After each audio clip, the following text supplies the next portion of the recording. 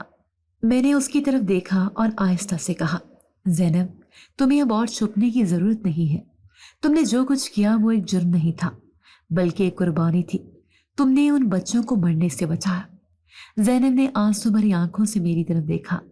مگر سلمان، اگر وہ جان گئے کہ میں ابھی بھی ان کے بچوں کے بارے میں جانتی ہوں تو وہ مجھے زندہ نہیں چھوڑیں گے، وہ تمہیں بھی نقصان پہنچا سکتے ہیں۔ میں نے گہری سانس لی۔ یہ جنگ ہمیں لڑنی ہوگی زینب۔ تم نے اب تک اکیلے یہ سب کچھ برداشت کیا، مگر اب تم اکیلی نہیں ہو۔ میں تمہاری مدد کروں گا اور ہم انہیں قانون کے کٹہرے ملائیں گے۔ میں نے زینب کو تسلی دی اور خود تحقیقات میں مزید گہرائی تک جانے کا فیصلہ کیا۔ میں نے اپنے دوست حارث سے مشورہ کیا، جو ہمیشہ میرے فیصلوں کو لے کر محتاط رہتا تھا۔ سلمان، یہ کام بہت خطرناک ہے۔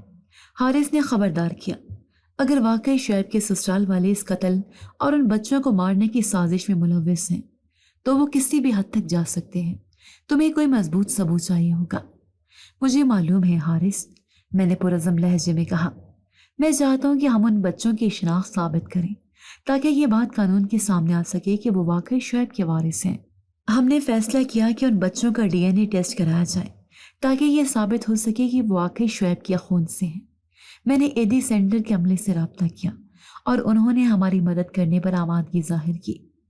زینب یہ سن کر حیران رہ گئی۔ اگر یہ ثابت ہو جائے کہ یہ بچے شعیب کے ہیں تو میرے سسرال والے اپنے عزائم میں ناکام ہو جائیں گے۔ ہاں، اور وہ قانون کے شکنجے میں بھی آئیں گے، میں نے کہا۔ چند دن بعد ڈی این اے ٹیسٹ کی رپورٹ آ گئی اور جیسا کہ ہم نے سوچا تھا، رپورٹ نے سب کچھ واضح کر دیا تھا۔ یہ تینوں بچے واقعی شعیب کے تھے۔ یہ سب جان کر زینب کی آنکھوں سے آنسو بہنے لگے۔ میں نے کبھی نہیں چاہا تھا کہ ان بچوں کو اپنے والد کی طرح اس بے رحم دنیا میں مار دیا جائے، اسی لیے میں نے انہیں محفوظ رکھنے کے لیے مسجد کے دروازے پر چھوڑا، اس امید میں کہ کوئی نیک دل انسان انہیں اپنا لے گا۔ میں نے زینب کا ہاتھ تھاما اور کہا، تمہاری قربانی رائے گا نہیں جائے گی زینب۔ اب وقت آ گیا ہے کہ ان ظالموں کا پردہ فاش کیا جائے۔ ہم نے فیصلہ کر لیا تھا کہ اب ہم پولیس اور میڈیا کی مدد لیں گے۔ زینب کی آزمائش ختم ہونے کے قریب تھی، مگر آخری لڑائی بھی باقی تھی۔ اب وہ وقت آ گیا تھا جب ظالموں کو ان کے انجام تک پہنچایا جائے۔ زینب کی آنکھوں میں ایک عجیب سی بے بسی تھی۔ وہ چاہتی تھی کہ یہ ظالم اپنے انجام تک پہنچے، مگر اس کے دل میں خوف تھا، وہی خوف جس نے اسے سالوں تک خاموش رہنے پر مجبور کر دیا تھا۔ میں نے اس کی طرف دیکھا اور مضبوط لہجے میں کہا، زینب، ہمارے پاس ثبوت موجود ہیں۔ ڈی این اے کی رپورٹ ثابت کر چکے ہیں کہ یہ تینوں بچے شعیب کے ہیں۔ اب تمہیں ڈرنے کی ضرورت نہیں، ہمیں قانون کے پاس جانا ہوگا۔ مگر زینب نے سر نفی میں ہلا دیا۔ سلمان، تم نہیں جانتے کہ یہ لوگ کتنے طاقتور ہیں۔ ان کے پاس پیسہ ہے، اثر و رسوخ ہے، وہ قانون کو خرید سکتے ہیں، پولیس کو خاموش کرا سکتے ہیں، اور اگر ضرورت پڑی تو ہمیں بھی ختم کر سکتے ہیں۔ یہ سب مجھے نہیں روک سکتا، میں نے پرعزم لہجے میں کہا۔ تم سالوں سے اکیلی ہو، مگر اب میں تمہارے ساتھ ہوں۔ اگر ہم خاموش رہے تو یہ لوگ ہمیشہ کے لیے آزاد رہیں گے۔ زینب نے بے یقینی سے مجھے دیکھا، شاید اس نے کبھی نہیں سوچا تھا کہ کوئی اس کی لڑائی لڑنے کے لیے آگے آئے گا۔ میں نے سب سے پہلے اپنے دوست حارث سے رابطہ کیا، جو ہمیشہ میری عقل سے زیادہ جذباتیت پر بات کرتا تھا۔ کیا تم واقعی یہ سب کرنے جا رہے ہو؟ حارث نے حیرانی سے پوچھا۔ ہاں، میں نے سر ہلایا۔ یہ بچے شعیب کے حقیقی وارث ہیں۔ ان کے ساتھ جو کچھ ہوا وہ کسی بھی طرح صحیح نہیں تھا۔ اگر ہم ابھی نہیں بولے تو پھر کبھی نہیں بول سکیں گے۔ حارث نے گہری سانس لی۔ تمہیں معلوم ہے کہ وہ لوگ تمہیں نقصان پہنچانے کی کوشش کریں گے، ہے نا؟ میں تیار ہوں، میں نے کہا۔ ہم نے پہلے ایک سینئر پولیس افسر سے ملاقات کا فیصلہ کیا۔ وہ ایماندار تھا، جنہیں میں جانتا تھا کہ پیسوں سے خریدا نہیں جا سکتا۔ جب میں نے ان کے سامنے پوری کہانی رکھی تو وہ بھی حیران رہ گئے۔ یہ معاملہ واقعی سنجیدہ ہے، انہوں نے کہا۔ اگر یہ سب سچ ہے تو ہم ان لوگوں کو عدالت کے کٹہرے میں لا سکتے ہیں، لیکن ہمیں محتاط رہنا ہوگا، کیونکہ طاقتور لوگ اپنی کرسی بچانے کے لیے کچھ بھی کر سکتے ہیں۔ تو پھر ہمیں آگے کیسے بڑھنا ہوگا؟ میں نے پوچھا۔ ہمیں ان بچوں کی جان کو سب سے پہلے محفوظ بنانا ہوگا، اور پھر ہمیں زینب کی گواہی عدالت میں پیش کرنی ہوگی۔ یہ کیس کمزور نہیں، مگر ہاں تمہیں مشکلات کا سامنا کرنا پڑے گا۔ جب میں نے زینب کو یہ سب بتایا تو اس کی آنکھوں میں خوف بڑھ گیا۔ میں عدالت میں کیسے جا سکتی ہوں سلمان؟ وہ گھبرا کر بولی۔ یہ لوگ مجھے کبھی زندہ نہیں چھوڑیں گے، اور اگر انہوں نے بچوں کو ڈھونڈ لیا تو وہ انہیں بھی۔ زینب، یہی موقع ہے کہ ہم ان سے ہمیشہ کے لیے نجات حاصل کر لیں۔ میں نے اس کا ہاتھ تھام کر کہا، اگر تم ابھی پیچھے ہٹ گئی تو وہ ہمیشہ کے لیے جیت جائیں گے اور شعیب کا خون رائگاں جائے گا۔ زینب کی آنکھوں میں آنسو تیرنے لگے، مگر اس بار وہ کمزور نہیں بلکہ کسی فیصلے کی جھلک تھی۔ اگر یہ لڑائی لڑنی ہے تو میں تمہارے ساتھ ہوں سلمان، وہ آہستہ سے بولی۔ فیصلہ ہو چکا تھا، ہمیں معلوم تھا کہ یہ راستہ آسان نہیں ہوگا، مگر اب پیچھے ہٹنے کا سوال ہی پیدا نہیں ہوتا تھا۔ ظلم کے خلاف جنگ شروع ہو چکی تھی اور اب ہمیں یہ جنگ ہر حال میں جیتنی تھی۔ میں نے کچھ ایسے صحافیوں اور سماجی کارکنوں سے رابطہ کیا جو لاوارث بچوں اور خواتین کے حقوق کے لیے کام کر رہے تھے۔ میں نے انہیں زینب کی کہانی سنائی، اور جب میں نے انہیں ڈی این اے رپورٹ اور شعیب کے قتل کی تفصیلات بتائیں تو وہ بھی حیران رہ گئے۔ یہ بہت بڑا کیس بن سکتا ہے سلمان، ایک کارکن نے کہا۔ اگر ہم اسے میڈیا پر لے جائیں تو تمہارے پاس ان ظالموں کے خلاف عوامی دباؤ پیدا کرنے کا بہترین موقع ہوگا۔ یہی میرا مقصد ہے، میں نے پرعزم لہجے میں کہا۔ یہ کیس عدالت میں جانا چاہیے اور لوگوں کو بھی معلوم ہونا چاہیے کہ طاقتور لوگ کس طرح اپنے مفاد کے لیے اپنوں کا ہی خون بہا دیتے ہیں۔ چند دنوں میں زینب کی کہانی خبروں میں آ گئی، بڑے چینلز اور سوشل میڈیا پر یہ کیس وائرل ہونے لگا۔ ہر کوئی حیران تھا کہ کس طرح ایک بے بس عورت سالوں تک ظلم سہتی رہی اور کیسے طاقتور لوگ اپنے ہی خون کے بچوں کو ختم کرنے پر تلے ہوئے تھے۔ جب میڈیا نے زینب کے سسرال کے خلاف آواز اٹھائی تو ان کے چہرے سے نقاب اترنا شروع ہو گیا۔